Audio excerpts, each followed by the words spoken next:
Hello, hi friends, welcome to அமுதம் அடுப்பங்கரை. எல்லாரும் எப்படி இருக்கீங்க? நல்லா இருக்கீங்க நம்புகிறேன். இன்றைக்கி நம்ம டேஸ்டியான மட்டன் பிரியாணி செய்ய போகிறோம். எப்படி செய்யறதுன்னு வாங்க வீடியோக்குள்ளே போய் பார்க்கலாம்.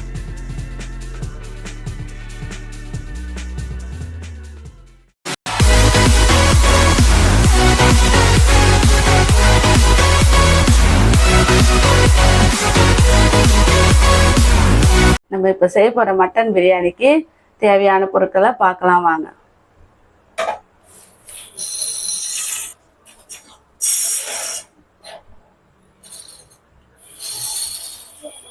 ரெண்டு கிளாஸ் அரிசி எடுத்துக்கலாம். இது 1/2 கிலோ வரும். ஊற வச்சுக்கலாம். 1/4 மணி நேரம் ஊற வச்சுக்கோங்க. அது கழுவிட்டு ஊற வைங்க, வந்து நல்லாயிருக்கும். இது அரிசியை கழுவிடுங்க. கழுவிட்டிங்கன்னா அது உடையாமல் இருக்கும். அதுக்காக தான் நம்ம முன்னாடியே அரிசியை கழுவிடுறது. மீடியம் சைஸ் 2 வெங்காயம் எடுத்துக்கோங்க, 2 தக்காளி எடுத்துக்கோங்க, 4 பச்சை மிளகாய் எடுத்துக்கோங்க. இஞ்சி பூண்டு பேஸ்ட்டு அது வந்து நான் இடித்து தான் வைப்பேன். எப்போவுமே நான் மிக்ஸியில் அரைக்க மாட்டேன். 3 ஸ்பூன் எடுத்துக்கோங்க. அது கொத்தமல்லி புதினாவும் கொஞ்சம் கொஞ்சம் எடுத்துக்கோங்க. 5 லவங்கம், 2 பட்டை, கொஞ்சம் சோம்பு, ஏலக்காய் 2 துண்டு. இதை வந்து நான் இடித்து தான் போடுவேன் பிரியாணிக்கு. அதெல்லாம் இடிச்சு பிரியாணி மசாலா 1/2 ஸ்பூன் எடுத்துக்கோங்க. இது வந்து கரம் மசாலா. இது வீட்டில் நான் அரைச்சதுனால கம்மியாக வச்சுருக்கேன், ரொம்ப வாசனையாக இருக்கும். இது வந்து வெறும் மிளகாத்தூள் 1 ஸ்பூன் வச்சுருக்கேன். இது வந்து கேசரி பவுட்ரு ஒரு 1/2 ஸ்பூன் வச்சுருக்கேன். 2 ஸ்பூன் தயிர் எடுத்துக்கோங்க. 1/2 ஸ்பூன் மஞ்சள் போட்டுக்கோங்க. தேவையான அளவு உப்பு எடுத்துக்கோங்க. மட்டன் வந்து 3 விசில் போட்டு எடுத்துட்டேன். இந்த தண்ணி வந்து நம்ம அளந்து ஊற்றிக்கலாம், வீணாகாது. இது 75 கிராம் இருக்கும் எண்ணெய். இந்த ஆயில் ஊற்றிக்கோங்க. இந்த காயிட்டம் போட்டுக்கலாம். எண்ணெயில் பச்சை மிளகாய் போட்டுக்கலாம். வெங்காயம் போட்டுக்கலாம். இதில் வந்து நம்ம உப்பு எடுத்து வச்சுக்கோம் இல்லையா, அதையும் போட்டுக்கலாம்.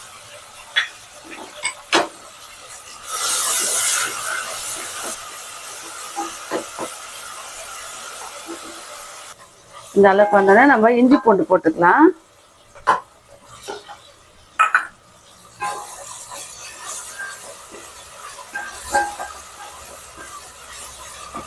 பாருங்க, இப்போ இஞ்சி பூண்டு நல்லா வதங்கிடுச்சு பாருங்க. அவ்வளோதான். இப்போ நம்ம தக்காளி போட்டுக்கலாம்.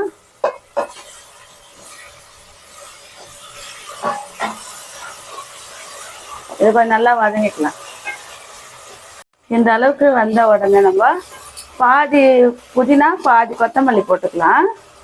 ஏன்னா அதை நம்ம வந்து இதில் போடணும். அந்த நம்ம சாப்பாட்டில் வந்து மேலே போட்டு விட்டோம்னா நல்லாயிருக்கும். பாருங்க, இந்த அளவுக்கு போடுங்க. இந்த மஞ்சள் தூள் போட்டுக்கலாம். இது வச்சு எடுத்துச்சு இந்த மசாலா எல்லாமே போட்டுக்கலாம். 2 ஸ்பூன் தயிர் எடுத்து வச்சுருக்கேன் இல்லையா, அதையும் போட்டுக்கலாம்.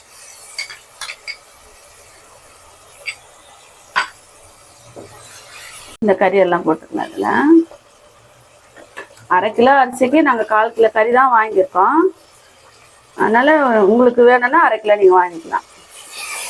2 கிளாஸ் அரிசிக்கு வந்து நம்ம வந்து 3 கிளாஸ் தண்ணி ஊற்ற போகிறோம். ஏன்னா அதிகமாக ஊற்றினா இந்த அரிசி குழஞ்சிரும். அதனால் நம்ம வந்து இதில் ஊற்றிக்கலாம். அரிசி எடுத்ததுலேயே நம்ம வந்து ஊற்றிக்கலாம். பாருங்க, 1 கிளாஸ் ஊற்றிட்டேன். 1/2 கிளாஸ் தண்ணி, 1 கிளாஸ் அரிசிக்கு 1/2 கிளாஸ் தண்ணின்னு 3 கிளாஸ் ஊற்றிட்டேன். கொதிக்கிட்டோம் அரிசி. தண்ணி கொதிச்சோடனே நம்ம அரிசியை போட்டுக்கலாம். மூடிக்கலாம். கொதிச்சு அரிசியை போட்டுக்கலாம். நல்லா ஊறி பாருங்க.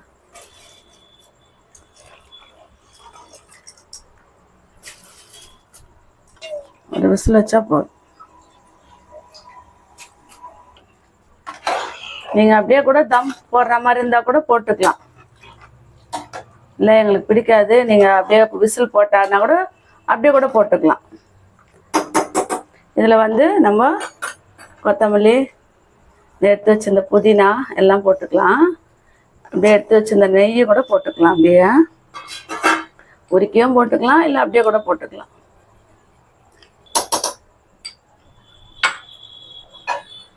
ஒரு 2 நிமிஷம் கொதிக்கிட்டான்.